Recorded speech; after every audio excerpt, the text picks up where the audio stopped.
শুভ সন্ধ্যা। প্রথম আলো বার্তার পর্দায় সমস্ত দর্শকদের জানাই স্বাগত। আজকে এমন একটা প্রতিবেদন দেব, বিশেষ করে মায়েদেরকে বলছি, আপনাদের গায়ে কাঁটা দেবে। হ্যাঁ, যে মা 10 মাস 10 দিন গর্ভে সন্তানকে ধারণ করে, সেই ছেলে বড় হয়ে তারই মাকে গলা টিপে খুন করলো। হ্যাঁ, আজকের প্রতিবেদনে প্রথম সাবজেক্ট থাকবে এটাই। আপনারা দেখতে থাকুন। আমি অমল চ্যাটার্জি। যেটা দিয়ে আমি শেষ করেছিলাম সেটা দিয়ে আমি শুরু করছি। 10 মাস 10 দিন একটা মা তার সন্তানকে ধারণ করে সেই পেটে, আর যখন প্রসব হয় আস্তে আস্তে সেই তার মা ছেলেকে বড় করে, আর ছেলে বড় হয়ে মাকে শ্বাসরোধ করে গলা টিপে খুন করলো। হ্যাঁ, বিশ্বাস হচ্ছে না, আপনাদের দেখাচ্ছি। এই ঘটনাটা ঘটেছে শিলিগুড়িতে। ছেলের হাতে মা খুন। শিলিগুড়ি শহরের 1 নম্বর ওয়ার্ডে নিজের ছেলের হাতে খুন হলো মা। ঘটনার কথা জানাজানি হতেই চাঞ্চল্য এলাকায়। জানা গেছে মৃত মহিলার নাম কৌশল্যা মল্লিক, বয়স আনুমানিক 50 বছর। বড় ছেলে বিয়ে করে আলাদা থাকে, ছোট ছেলে অজয়ের সাথেই থাকতেন মহিলা। আজকে সন্ধ্যেবেলায়, আজকে ঠিক সন্ধ্যার সময় এই ঘটনা। ঠিক সন্ধ্যা নাগাদ প্রধাননগর থানায় ফোন করেন অজয় মল্লিক, অর্থাৎ ছোট ছেলে, বয়স 22 বছর। তিনি নিজেই জানান মা কৌশল্যা মল্লিককে শ্বাসরোধ করে খুন করেছে। খবর পেতে ঘটনাস্থলে উপস্থিত হয় পুলিশ। পুলিশ বাড়িতে প্রবেশ করতে দেখে ঘরের এক কোণে মৃত অবস্থায় পড়ে আছে মা। হ্যাঁ, সে অজয়ের মা। আর যে খুন করেছে, যে ছেলে, সেই অজয় একটা কোণে দাঁড়িয়ে আছে, সেই ঘরের কোণে। তখন শিলিগুড়ি পুলিশ প্রশাসন অজয়কে গ্রেপ্তার করলো। সব থেকে বড় কথা, কি কারণে খুনটা করলো? কারণ ওই খুনি ছেলে অজয় ওই কিন্তু থানাতে ফোন করেছিল। ময়না তদন্তে নেমেছে যে ছোট ছেলে অজয় কেনই বা তার মাকে খুন করলো। একদম মর্মান্তিক দৃশ্য। সরাসরি দেখুন আমাদের প্রথম আলোর বার্তার পর্দায়। আবার সেই কুম্ভ মেলা, উত্তরপ্রদেশে আবার সেই কুম্ভ মেলায় সেই যোগী আদিত্যনাথের ভাষণ, যোগী আদিত্যনাথের প্রচার। আর মারা গেল কারা? অনেক বৃদ্ধা বৃদ্ধরা, নিখোঁজ হয়ে গেল মহিলারা। হ্যাঁ, সেই ঘটনা আপনাদের দেখাচ্ছি। আবার সেই কুম্ভ মেলায় হারিয়ে গেল, নিখোঁজ হয়ে গেল বাবা, হারিয়ে ফেললো ছেলে তার বাবাকে, বউ তার স্বামীকে, মেয়ে তার বাবাকে, কারণ কুম্ভ মেলায় চান করতে গিয়ে। এইবার আমি আসছি, কুম্ভ মেলা পুণ্যস্থানে গিয়ে নিখোঁজ হয়ে গেলেন 78 বছরের এক বৃদ্ধ। দুশ্চিন্তা তার স্ত্রী ও পরিবারের লোকেরা। কবে বাড়ি ফিরবেন স্বামী, তার আশায় বাড়ির দরজায় কান্নায় ভেঙে পড়েছেন তার স্ত্রী। ওই বৃদ্ধার মালদা জেলায় হরিশ্চন্দ্রপুর 1 নম্বর ব্লকের ভিঙ্গল গ্রাম পঞ্চায়েতের মলিবাড়ি গ্রামে। বৃদ্ধার নাম বলদেব সিং, বয়স আনুমানিক 78 বছর। বাড়ি না ফেরায় পরিবারের লোকেরা দুশ্চিন্তায় পড়েছে। তাহলে বুঝতে পারছেন, কুম্ভ মেলায় পুণ্য অর্জন করতে গিয়ে বাড়ির পরিবারের লোকেরা দুশ্চিন্তায় করছে, কান্নাকাটি করছে। কেউ হারালো তার স্বামীকে, কেউ হারালো তার বাবাকে, কেউ হারালো তার মেয়েকে।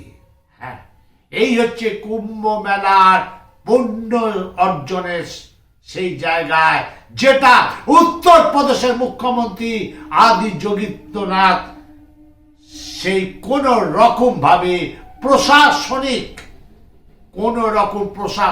ভাবে সে ব্যবস্থা করেনি।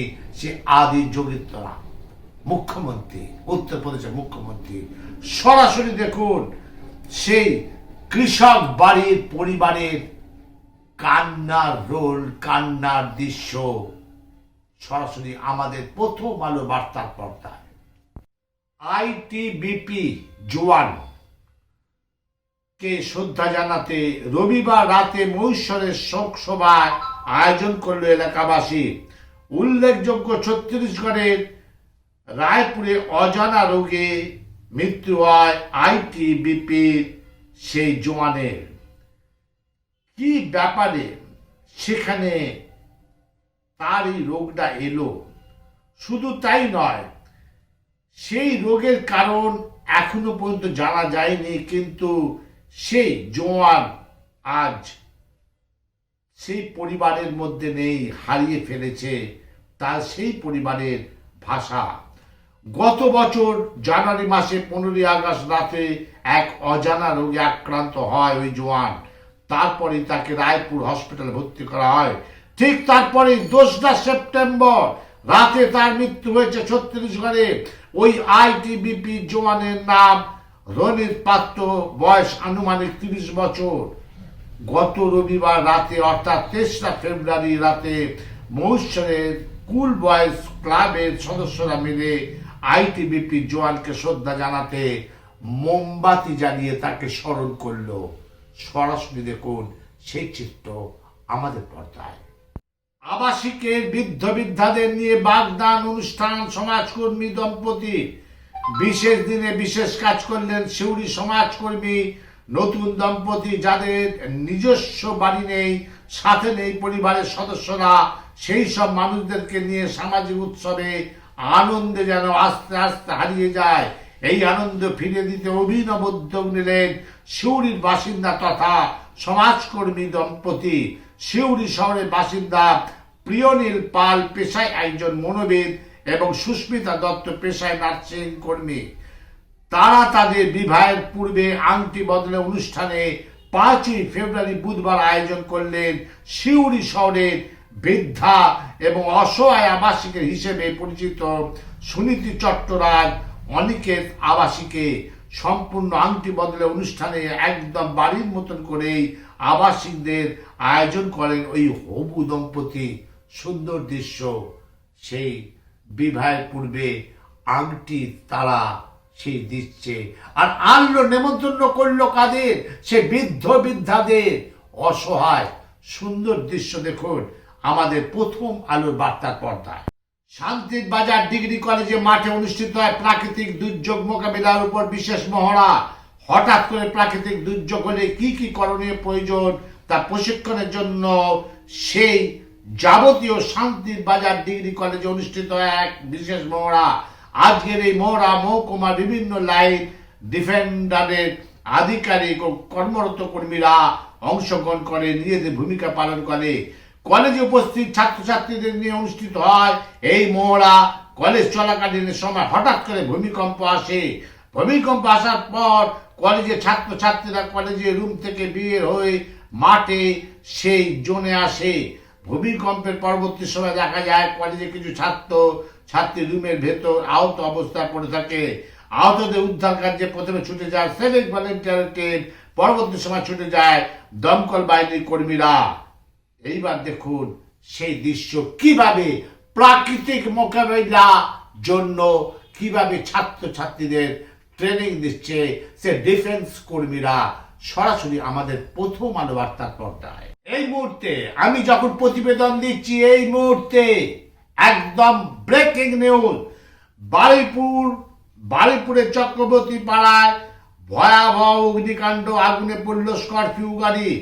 বারুইপুরের চক্রবর্তী পাড়ায় ভয়াবহ অগ্নিকাণ্ড, আগুনে পড়ল একটি স্করপিও গাড়ি সহ নানান জিনিসপত্র। ঘিঞ্জি এলাকায় রাস্তায় শুরু হওয়ার ঢোকার ক্ষেত্রে বাধা পায় দমকলের একটি ছোট গাড়ি কোন রকমে ঢুকে আগুন নেভানোর চেষ্টা করছিল।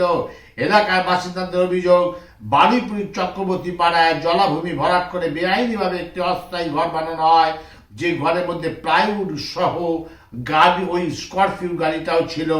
এছাড়া ওই ছোট্ট ঘরে 15 জন থাকতো। হঠাৎ আগুন লেগে গেল। এই মুহূর্তে যখন আপনাদের প্রতিবেদন দিচ্ছি, সরাসরি দেখুন আমাদের প্রথম আলো বার্তার পর্দায়। মনে পড়ে আপনাদের দেখেছিলাম বাঘা যতীনে সেই একটা বাড়ি হেলে গেছিল। সেই হেলে যাওয়া বাড়িটাকে ঠিক করার জন্য সুভাষ রায়ের জেল হেফাজত মেয়াদ আজকে শেষ হলো। তাকে আবার অভিষেক নাগড়াকে সিনিয়র মিউনিসিপ্যাল ম্যাজিস্ট্রেট আদালতে তোলা হলো। গতকাল তাকে হরিয়ানা থেকে গ্রেপ্তার করে নেতাজি নগর থানার পুলিশ। অভিষেক নাগড়া সংস্থার বাঘাযতীন বাড়ি লিফটিং কোম্পানির কর্ণধার। সেই অভিষেক নাগড়া সে হচ্ছে সে লিফটিং কোম্পানি, অর্থাৎ ফ্ল্যাটটাকে নয় সরাবে, নয় উঁচু করবে, নয় বান্দিক করবে, সে লিফটিং কোম্পানির কর্ণধার ছিল সে অভিষেক নাগড়া। তাকে আজ আদালতে তোলা হলো। সরাসরি দেখুন সেই দৃশ্য। আবার বাড়ি হেলে পড়লো। রাজপুর সোনারপুর পৌরসভা 29 নম্বর ওয়ার্ডের গড়িয়া প্রেস এলাকায় একটি বাড়ি হেলে যাওয়ার চাঞ্চল্য। 4 তলা বিল্ডিং, মোট 12টি ফ্ল্যাট আছে, 2টি খালি আছে। আপাতত বাকি 10টি ফ্ল্যাটে পরিবার আছে। আজ সকালে এই বিষয়টি জানাজানি হয়।